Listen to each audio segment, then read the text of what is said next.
Tanggal 24 Januari 2022 jam 13.27 WIB, seekor biawak dari sungai masuk ke pelataran rumah warga Dusun Semambir, Desa Panjangrejo, Kecamatan Brundung, Kabupaten Bantul, Daerah Istimewa Yogyakarta.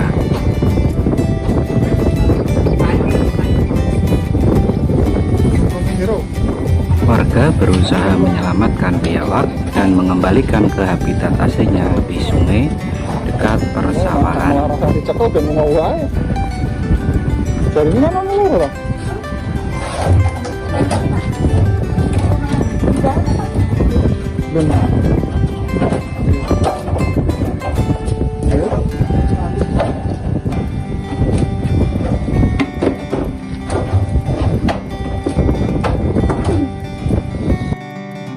Ini penampakan biawak yang masuk ke pelataran rumah warga. Biawak dimasukkan ke tong biru, tempat biasanya warga membuat fermentasi pakan untuk ternak kambing. Setelah berhasil dievakuasi, biawak segera dikembalikan ke sungai dekat persawahan dan dilepas liarkan supaya keseimbangan ekosistem tetap terjaga dengan baik. Biawak termasuk kelas reptilia dengan genus Varanus dan nama ilmiahnya Varanus salvator. Biawak ini berukuran panjang sekitar 1,5 meter hingga 2 meter dengan berat mencapai 19 kg. Spesimen sweden yang sering kita temui memiliki panjang yang tidak lebih dari 1,5 meter dan berat hanya sekitar 4-6 kg. Akan tetapi pernah ditemukan spesies yang panjangnya mencapai 3 meter dan berat lebih dari 20 kg. Bentuk kepala dari biawak meruncing, kulitnya kasar dan berbintik-bintik kecil agak menonjol. Warna tubuhnya hitam atau indigo dengan bercak-bercak tutul dan bulatan berwarna kuning pucat dari bagian atas kepala, punggung hingga pangkal ekor.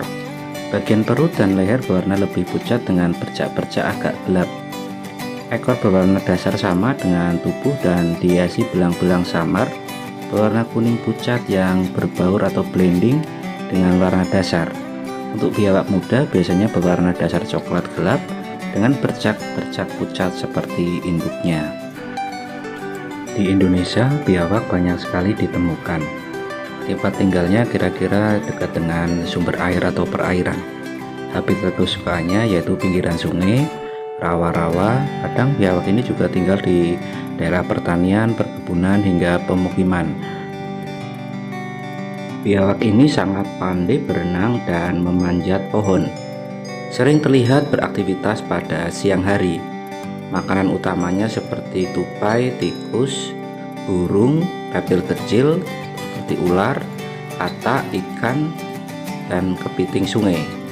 Terkadang biawak ini juga mencuri telur buaya, telur kura-kura, telur labi-labi, bahkan telur ular, dan juga bangkai. Biawak yang masih muda memakan serangga dan reptil kecil, serta ikan kecil. Biawak air menggunakan ekornya sebagai alat pertahanan diri. Jika ada yang mau coba untuk mengganggu, memegang tubuhnya, ia akan mengibaskan ekornya dengan keras seperti cambuk. Berdasarkan penelitian dari Parameswari tahun 2012, biawak adalah predator oportunistik sehingga dapat mengubah pola pakannya berdasarkan ketersediaan pakan di habitatnya. Pada biawak jantan terdapat sepasang hemipenis yang berbentuk seperti kantung terletak di pangkal ekor dan menimbulkan tonjolan pada bagian ventral ekor. Sedangkan pada biawak betina memiliki sepasang oviduk dan ovarium.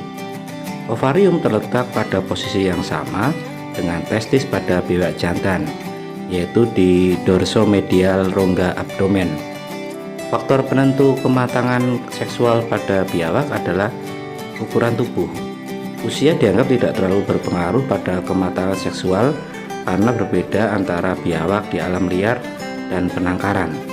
Usia kematangan seksual biawak di alam liar berkisar antara 3-4 tahun, sedangkan usia kematangan seksual biawak di penangkaran tidak dapat ditentukan karena dipengaruhi oleh perawatan dan pakan yang berbeda.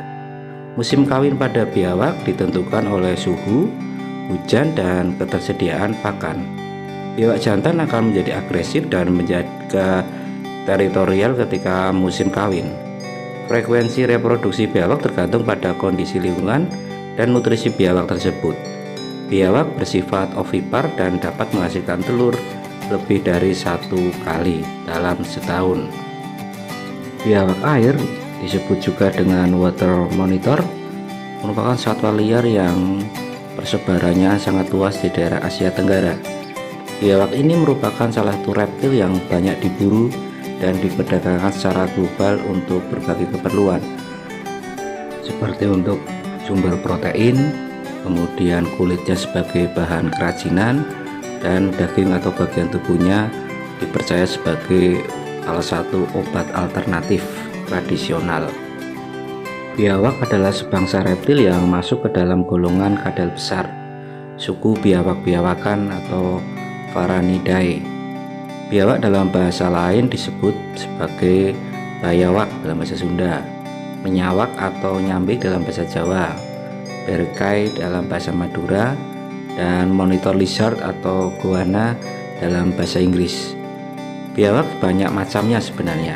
Yang paling besar dan terkenal adalah biawak komodo. Jadi komodo itu masuk dalam biawak, tapi namanya di sini adalah Varanus komodoensis, yang panjangnya dapat mencapai melebihi 3 meter, yang kita temukan di Pulau Komodo di Nusa Tenggara Timur. Biawak ini karena besarnya dapat berburu rusa, babi hutan, dan bahkan anak kerbau. Biawak yang berkembang biak dengan bertelur sebelum mengawini betinanya, biawak jantan biasanya berkelahi lebih dulu untuk memperlihatkan penguasanya. Pertarungan biawak ini unik dan menarik karena dilakukan sambil berdiri.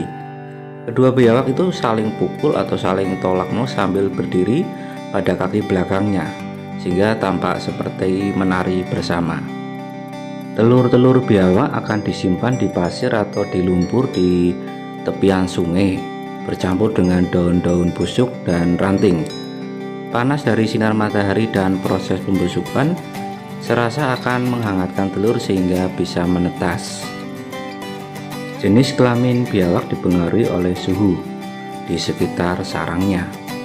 Temperatur yang tinggi akan menetaskan bayi jantan lebih banyak, sedangkan temperatur yang rendah akan menetaskan bayi betina lebih banyak.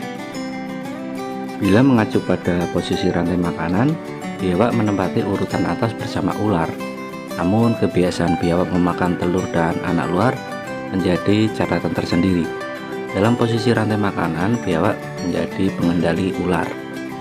Penurunan biawak juga dirasakan cukup merugikan oleh petani. Hal ini terkait dengan tingginya populasi tikus beberapa tahun terakhir karena tidak seimbangnya jumlah biawak sebagai musuh alami. Nilai ekonomis biawak yang cukup tinggi menjadi alasan perburuan dari biawak ini.